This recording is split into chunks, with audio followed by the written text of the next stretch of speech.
Martha Stewart, our entertainment and lifestyle consultant, knows that not everyone likes to spend as much time in the kitchen as she does. That's why, for easy cooking and easy cleanup, she recommends the West Bend Food Processor, Food Chopper, and 6-quart wok. West Bend, just another one of the great names that's at home with...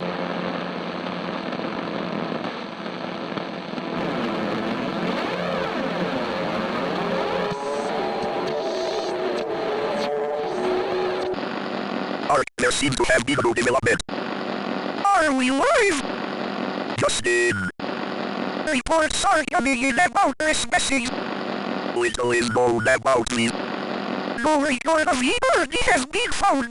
Hold on. The organization researching these suspects has not yet responded. I am now getting word that Reagan administration. A national state of emergency has been...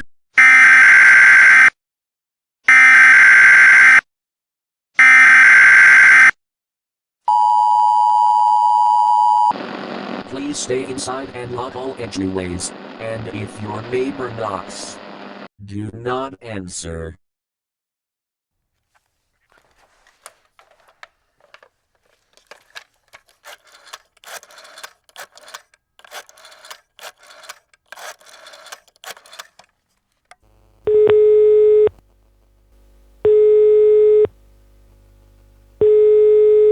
Arthur. Hold on. Who is this? It's Jacob. And Betty is with me too. We need you to get over here. What's the code? One of those things is here. It's standing at the door. Hey, calm the hell down. If you are who you say you are, then I want to help you. I do. But you have to say the damn... 045 no. 02589. Is that it? Yes, that's it. Alright, we're on our way. And get the dog. One of them is at the fucking Domers. And call Steven. Jacob, are you still there? Is the door locked? Yes, thank God. It's locked. Wait. It left. It just left. Wait, hold on. Jacob, don't open the door. Jacob. Honey, take the phone. Jacob, for the love of God, come back inside. Close the door. What is it? Betty, what's happening? Betty, let's go. Betty, tell Jacob to stay inside. We're on our way.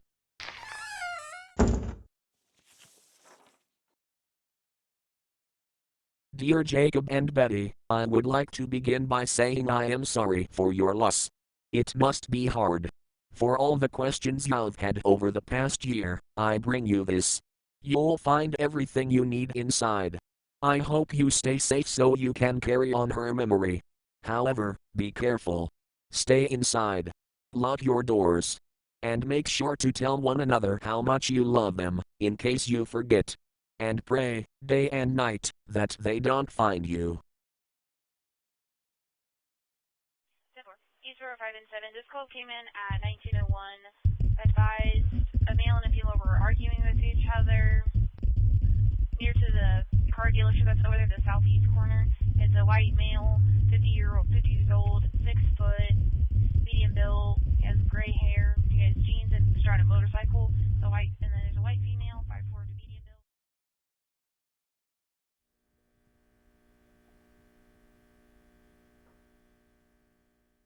In a motel bathroom, the bulbs above a crooked sink have been replaced with red safe lights, creating the darkroom environment I needed to nurse the photo of a corpse to life. The red hue increased the contrast of shadows, hiding the grime lingering in between the tiles. The whole room appeared almost clean. An illusion that was meant to provide comfort. But as I continued to develop the photo in a tray full of chemical solution, my eyes kept going back to a photo album leaning against the wall with hundreds of Polaroids of family members, classmates, and lakeside residents all neatly categorized within my black book. Photographs are imperative sources of data. To the untrained eye, they are mere still captures of reality. But to those in the know, Photographs contain details which can be observed, speculated upon, and then acted on. Most people don't even know what they're looking at. This is especially true of the human face. I lifted the blank Polaroid out of the tray and moved it to the next. The outline of an image began to appear. There was a familiar sharp acidity that burned my nostrils. Last year, in 1981, the world population was recorded to be near 5 billion. That's 5 billion faces with their own individual structures, features, and unique identifiers. There are thousands of faces in my photo album. I know almost all of them to some extent or another, but they took on a different appearance in the glow of the safe lights. The shadows seeped into their expressions, and by unknown means, warped them into caricatures of themselves, unsolicited cartoon portraits of people I am supposed to know, that somehow found themselves hung up on the wall of my memories. There was a quiet moan above me, as air rushed through the vent and filled the empty space around me with cold air. I listened to the lone breath of the air conditioner and the absence of any other sound. This is my world. The photo developed, and the still image of a young adult male lying face down in a ditch revealed itself. His limbs were twisted and splayed out from sudden shock, and his white shirt was smeared in a substance that appeared black in the illumination of the safe lights, but I knew it to be red. I checked my watch, 20 minutes until my evaluation. It was adequate. I reset the bathroom and left. It was 4 p.m. in the afternoon by the time I drove back into town. The last stragglers from rush hours should have been heading home, but no one was on the road. There wasn't anyone outside either. Chalk drawings lay on the sidewalk like ancient sketches one might find in a cave, while those ranch-style houses resided with the energy of the shy weirdos who always sat at the back of the class, their doors locked and curtains drawn, late afternoon on a Friday, and even the park was empty. Except for the presence of an older male in his 60s at the playground, swinging on the swing set. He stopped when he saw my car and began walking in my direction. I stepped on the gas and left. A knot formed in the back of my throat as I pulled into the parking lot of a small abandoned outlet mall. Most of the storefronts were boarded up, forever concealing what's inside, but others, like Debbie's Closet, simply had the dark voids of their desolate business hiding behind smudged panes of glass. This made it so you couldn't see much from the road. One's eyes would maybe glance at it for a second before forgetting it and returning their attention to the road. From where I was parked, there were multiple outlines of figures standing inside Debbie's. All of them were still and featureless. A fresh wave of nausea came over me like a wet blanket, making my muscles go stiff, as I shuddered. Every year, agents had to have an employee evaluation. This was my first, and it could very well be my last. I flexed my hands, pushing away the strain I felt, and got out of the car. Inside, most of the figures revealed themselves to be naked mannequins littered amongst empty clothing racks and discarded plastic hangers. Every one of them, except for John, a middle-aged man who stood at the back of the store, his black suit blending in with the buildup of shadows. We silently stared at each other for a moment, as the sky darkened outside, leaving me in a shrinking pool of light. There was no leaving now. And even if I did, there would be nowhere to run. I pulled the Polaroid out and handed it to John. He examined it in silence with his natural blank expression. I waited quietly, my attention briefly caught by the body of a mannequin lying on the ground behind John. Its featureless face stared at us. "Congratulations, Z. You made it to your first evaluation," John said, pocketing the photo. And with 5 minutes to spare, I told him I would have been here sooner. It took at least 2 hours to cover up the scene and another hour on top of that to develop the photo. No explanation needed. He leaned over and opened a door that was standing in the dark. On the other side was an antiquely furnished room with an adult female sitting in a lounge chair. She sat with a rigid posture and a cross-legged pose, patiently waiting with a statue-like composure. "Step in to begin your evaluation." I nodded and entered, flinching a little, as the door shut behind me. The female was still for a moment before gesturing for me to take a seat in the cushioned seat across from her. It softly sighed beneath me, as I sat down and took in the rest of the dimly lit room. The setup was surprising. With antique furniture, a grandfather clock in the corner of the room, and black and white photographs hanging off faded yellow wallpaper, it felt like I had traveled back in time to another era and had no way of getting back home. Are you ready? The female asked, grabbing a clipboard and pen from a small table sitting between us. I nodded. She nodded back, pulling out a tape recorder from a drawer and pressing play.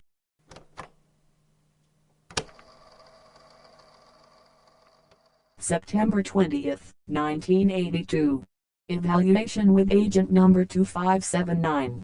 She looked up at me. How are you today, Z? I'm okay. The purpose of this evaluation is to discuss your time with us so far, with special attention being given to your recent activities.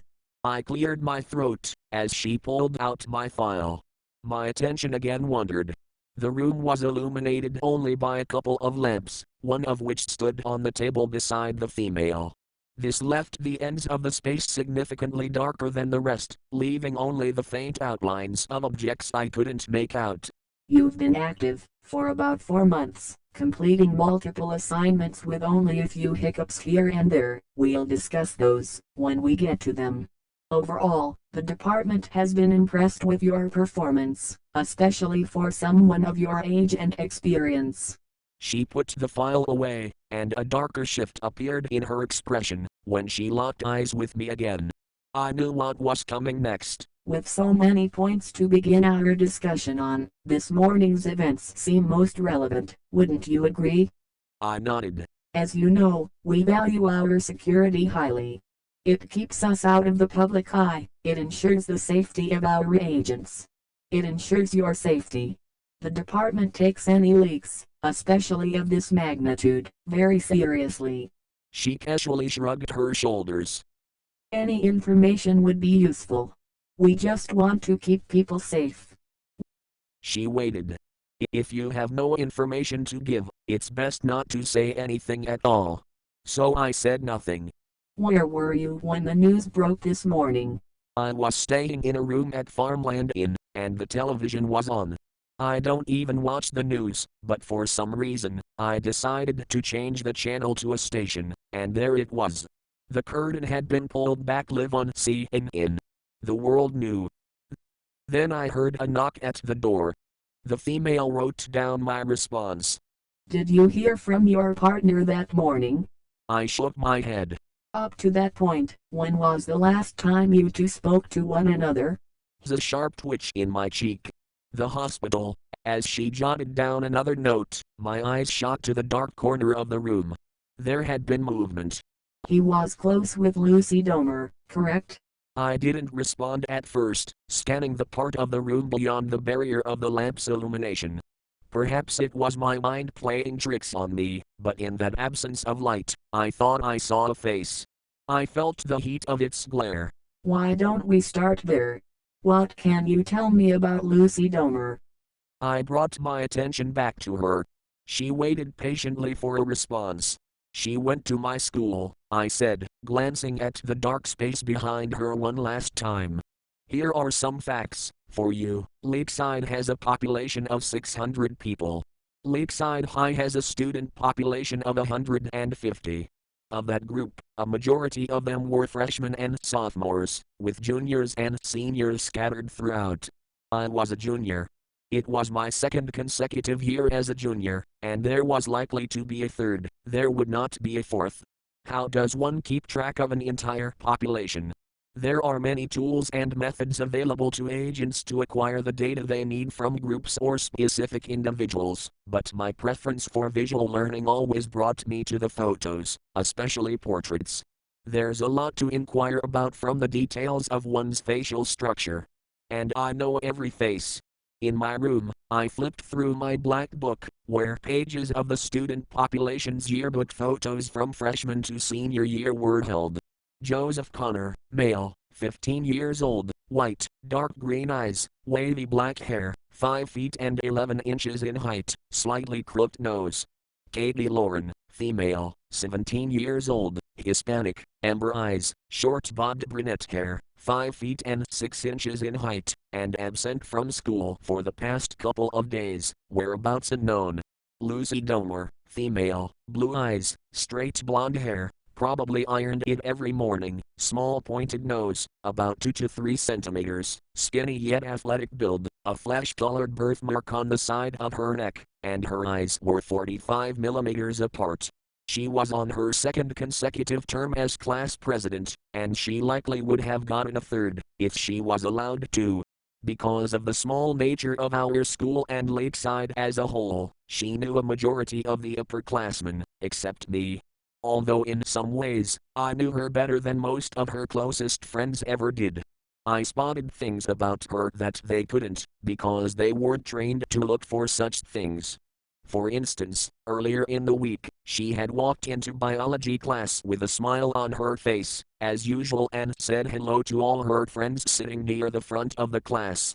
They chatted, face to face, about their plans for the upcoming weekend and what they were going to get Sasha Pork for her 16th birthday. Meanwhile, I sat at the back of the room with an eye trained directly on Lucy's face. There are many times, as an agent, that I felt I've gone mad.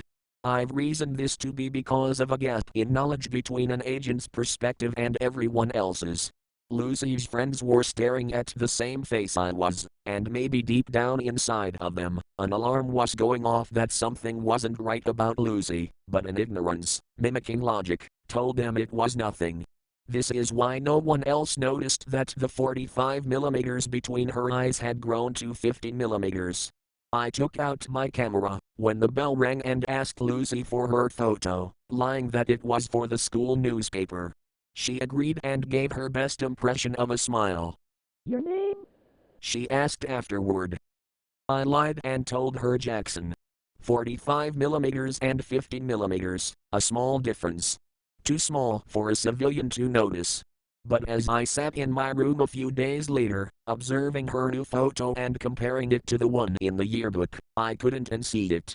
Her smile was as weak as paper mache, and her eyes were a shade lighter. I didn't have any data at the time to back up the conclusion that had already formed in my mind, but I was certain. This one was good. I went to the kitchen and called John. After giving him my findings, he gave me the order to observe, collect, and terminate, if possible. A few hours later, I was waiting outside of Lucy Domer's residence in my car, waiting for her parents to leave for a trip out of town. The thing wearing Lucy's face had left an hour before that for a weekly study group. It had learned some of her schedule. Once the parents left, I walked over to their front door, checking around to make sure eyes weren't on me. It was 8:30 on a Thursday morning, children were in school, and adults should have already gone off to work.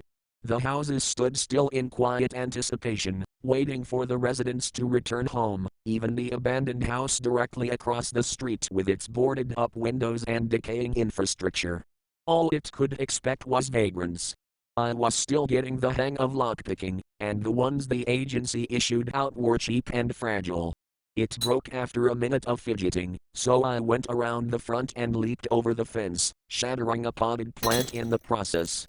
After waiting to see if any neighbors had heard the disturbance, I searched the outside of the property for a way inside, and, to my surprise, found the sliding glass door in the backyard unlocked.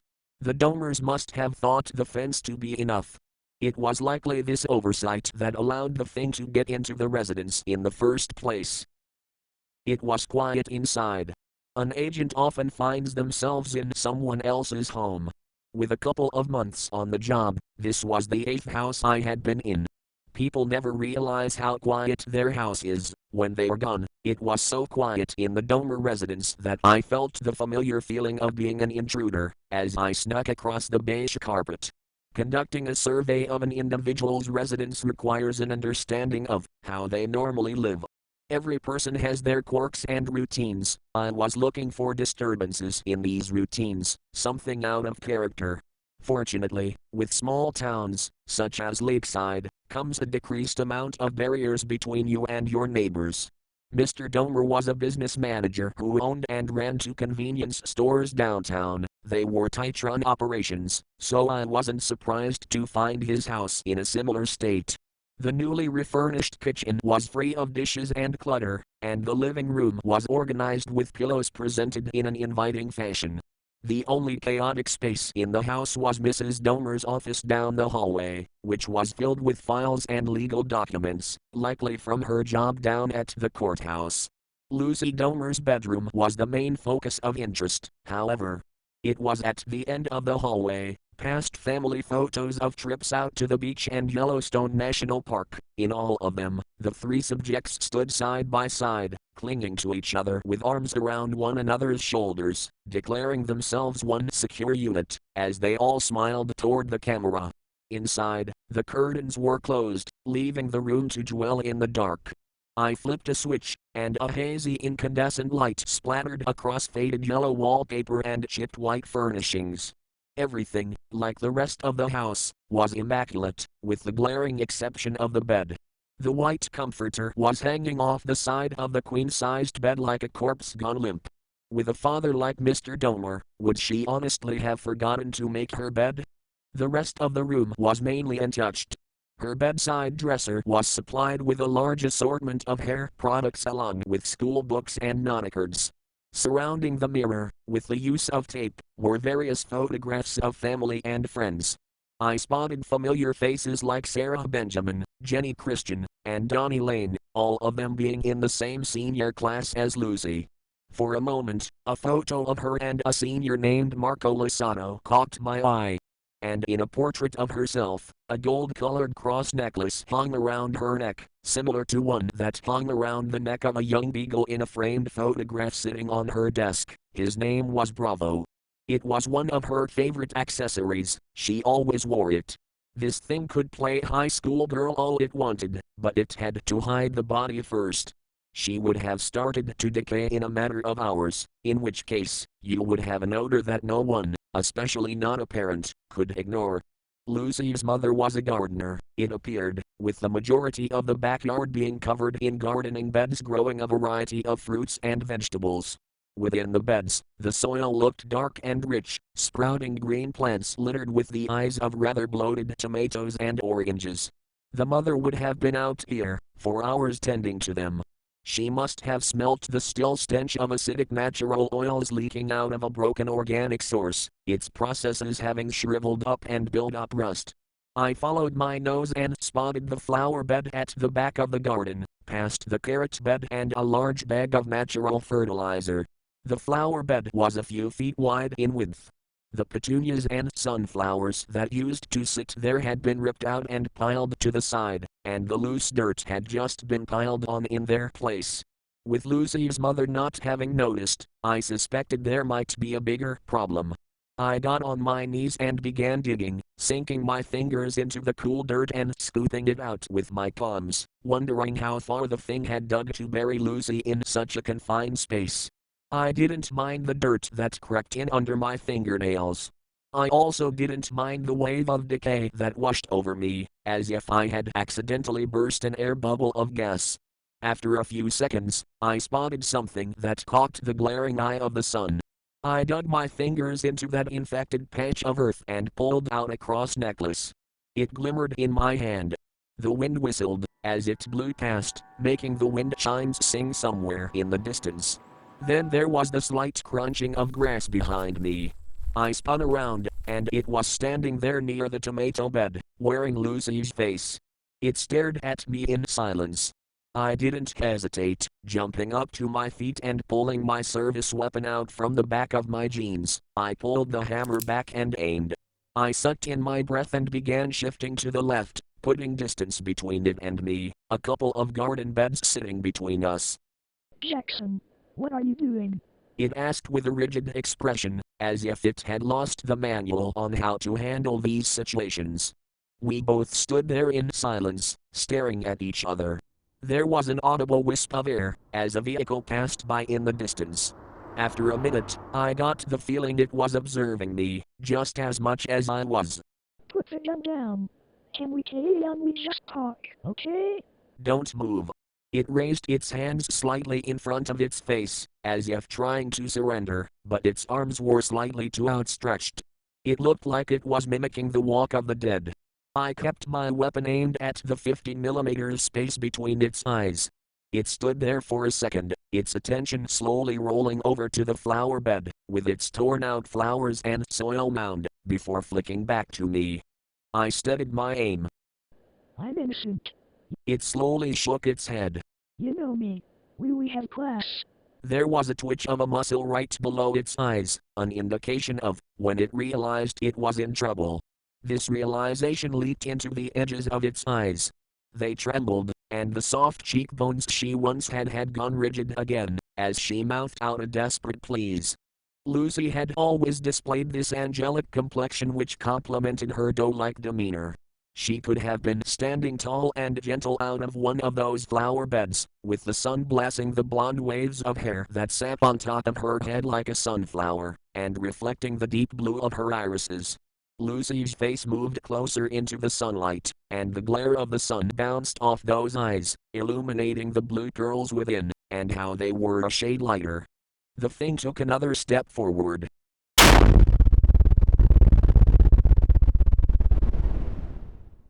Its head snapped with my gun's kickback, a thunderous clap striking across the air. The sound rolled off into the distance, across quiet lawns and the roofs of still houses. I stood there like a kid in front of a broken vase, waiting as still as a statue for the sudden creak of a back door or the wail of a siren.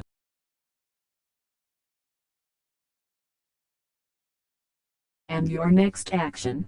The female asked, making a note on her clipboard. I collected the data I'd found. I was quick. The female pulled out a Polaroid from the side table drawer and handed it to me.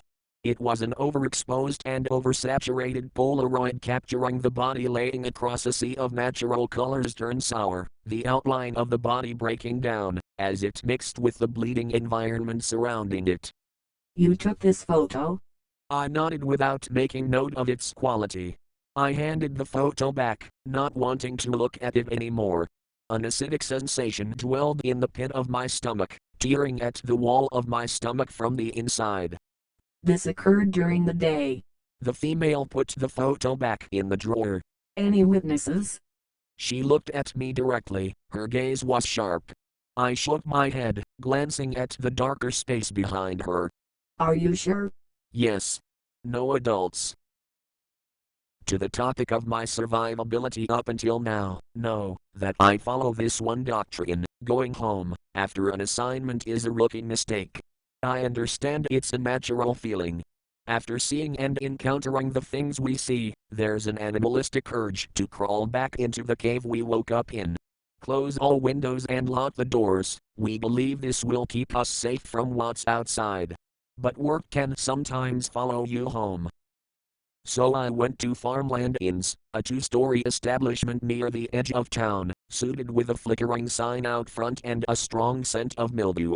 It was a decent spot to lie low after a job. The owner, Monty, was always at the front desk with a cigarette and a spongy face melting from either exhaustion or age. He wasn't really connected with the rest of the town, so he didn't really know me, nor did he care to know me. I was just another regular to him. Occasionally, though, for whatever reason, he would feign a show of concern and ask about my parents or school. To which I would reply by slipping an envelope onto the counter and requesting a room on the first floor. He'd hand me a room key before turning his attention back to the radio sitting behind his desk, spewing about communists in Berlin. I stayed in my room until midnight. For the first hour, I sat on the edge of the bed, letting the news play in the background. Then, I turned everything off. The lamp. The TV. The lights. My room was a void where nothing could be seen, especially from the outside. I then went to the window with my service weapon and stood there, peeking through the curtains at the parking lot. Parked cars were scattered across cracked concrete. Most of the space was submerged in darkness, with most of the illumination bleeding in near the edge of the parking lot, where amber streetlights ran alongside the road. Another hour went by, and there were no signs of life. I knew there was something out there, though, and I thought, if I waited long enough, it would show itself, suddenly appearing in the hellish glow of a streetlight, as a dark outline. Eventually, I went back to Monty to check out. Then, with my service weapon concealed in the pocket of my jacket, I walked out to my car and drove off. My last stop before going home was Mary's Kitchen, a small diner a mile from downtown. My mother and I both work late, so someone needs to watch JJ. I can't have her home alone. There were a few civilians left in the diner when I arrived, the outlines of their bodies distorted by rain droplets covering the front windows. I picked out Tina from the bunch, as she stood behind the counter on the phone with a sly grin, her finger twirling the cord. She hung up, and the smile fell from her face as she laid eyes on my car. Her jovial mood was completely gone as I stepped in, replaced by a tired scowl and a cigarette that she had pulled from her apron. She's got school tomorrow, Z. She said, as she lit up. The sharp tapping of her foot emanated from under the counter. I know. I know you got it too. So why are you out this late? Accident at the arcade. I had to help clean up. I gazed around at the stragglers. The regulars. Tommy Amber was asleep at one of the red booths, an empty mug lying dead on its side alongside a plate of eggs. Robert Hannigan, dressed in disheveled attire, was sweeping at the other end of the diner to pay off his tab. Tina took a drag of her cigarette while tying her thin brown hair into a bun, pulling the final knot with a frustrated tug. Bullshit. Besides the regulars, there were two anomalies, Cindy Hartwell, who nursed a cup of water, while wet strands of her brunette hair hung in her face, and an elderly male, whom I did not recognize. He sat at the counter, watching us with a blank expression. Where is she?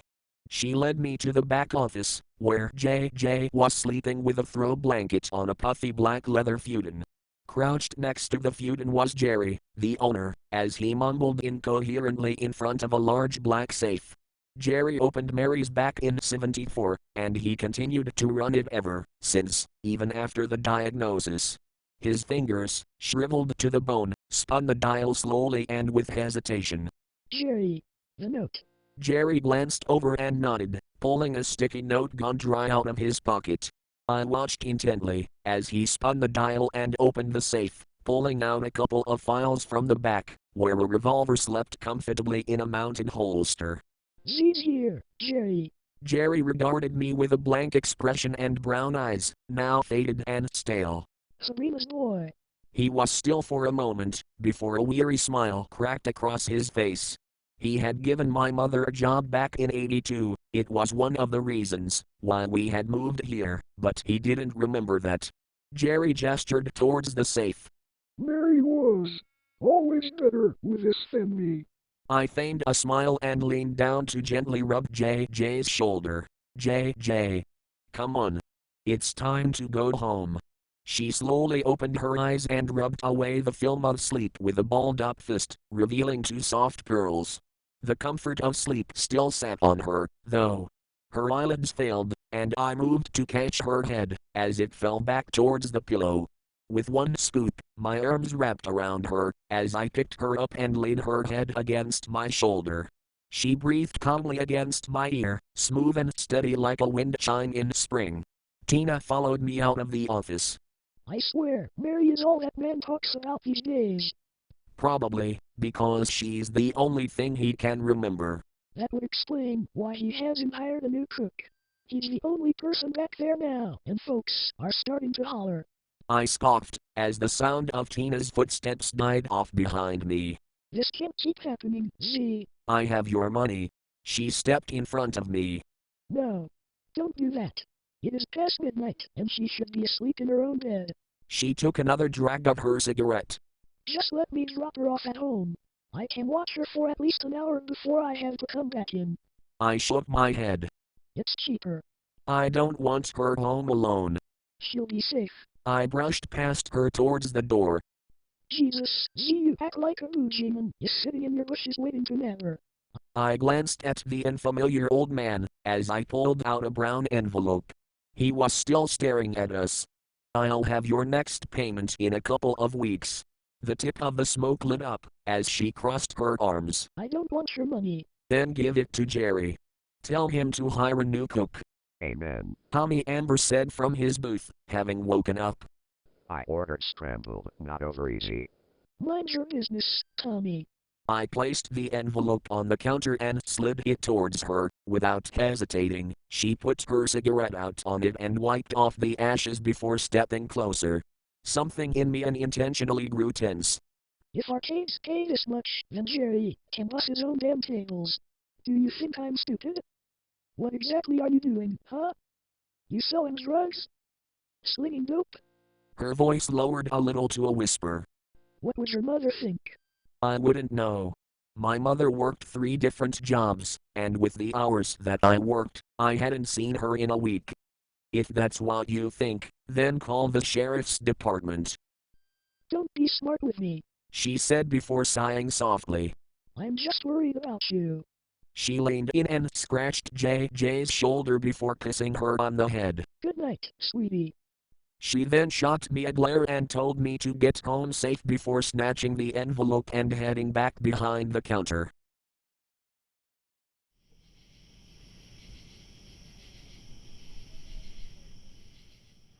It was 12:40 p.m. by the time I got JJ into bed. My mother still wasn't home, and the house was still and quiet like the Domers. JJ passed out the second I got her tucked in, and she lay there peacefully sleeping with a naive innocence that made me both envious and grateful. She was completely unaware, yet secure. Before I went to bed, I called John in the kitchen for the second time that day. There was the same robotic beep, the droning tone, and then John's robotic voice came through the receiver. Report. Entity, E294 eliminated. Portion of data collected. I'll deliver it at the next meeting. I said, my eyes trained on the hallway leading to JJ's bedroom. There was a brief moment of silence on the line. Then his static voice flooded my ear. Understood. Wait for further instructions. The line went dead. I made my rounds. Front door, locked. Back door, locked. Windows, locked. There was nothing waiting out there in the dark. JJ's room, locked. I put the key to her room on the top edge of the door frame. Then, standing there in the dimly lit hallway with a series of framed faces hanging on the wall, I listened. Not for anything in particular, just an out-of-place noise. Some scratching. The snap of a branch. The soft, wet crunch of grass. The creaking of hinges. The sharp shattering of glass. An indication of presence. I heard the natural harmony of bug life, and then the low growling of the neighbor's dog next door. After gazing out the windows one last time, seeing nothing, I left the kitchen light on, then went to bed with my service weapon under my pillow. I did not sleep,